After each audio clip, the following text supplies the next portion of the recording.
తమ్ముళ్ళు కరెంటు ఛార్జీలు పెరిగాయా లేదా? ఎన్నిసార్లు పెంచారు? ఏ ముఖ్యమంత్రి అయినా పెంచాడా అని మిమ్మల్ని అడుగుతున్నా. ఎన్నికల ముందేం చెప్పాడు మీకు? కరెంటు ఛార్జీలు పెంచరని చెప్పాడా లేదా అని అడుగుతున్నా మిమ్మల్ని.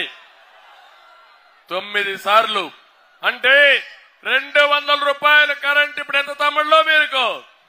1000 రూపాయలు అవునా కాదా అని అడుగుతున్నా. ఆర్టీసీ రేట్లు పెరిగాయా లేదా?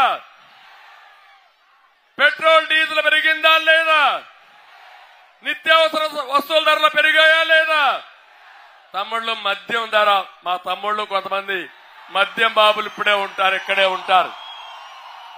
ఒక తమ్ముడైతే ప్లే కార్డు పెట్టుకొని చూపిస్తున్నాడు, సార్ మళ్ళా కూటమి వస్తానే నాణ్యత కలిగిన మద్యం ఇవ్వండి, మా ఆరోగ్యం పోతా ఉంది, ఈ జలగా మమ్మల్ని దోచేస్తున్నాడు, మమ్మల్ని ఆదుకోమని ఒక తమ్ముడు ఇప్పుడే చెప్పాడు.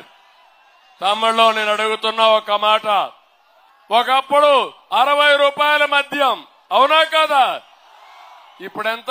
Quarter bottle 200. 200 అంటే చూపేయండి, చేయలు 2000 చూపేయండి అందరూ.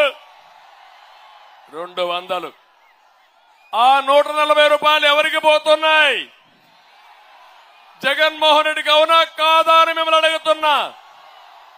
అంటే ఎక్కడ అన్యాయం నాకైతే అర్థం కాలేదు. నాసి రకం మద్యం, బాధ్యత లేని ముఖ్యమంత్రి, పేదవాళ్ళని చితగా కొట్టే విధానం, మీ ఆరోగ్యాన్ని పూర్తిగా నాశనం చేసి మా ఆడబిడ్డల మంగళసూత్రాలు తెంపేసిన దుర్మార్గుడు ఈ జగన్మోహన్ రెడ్డి, జలగని చెప్పి మీకు తెలియజేస్తున్నా.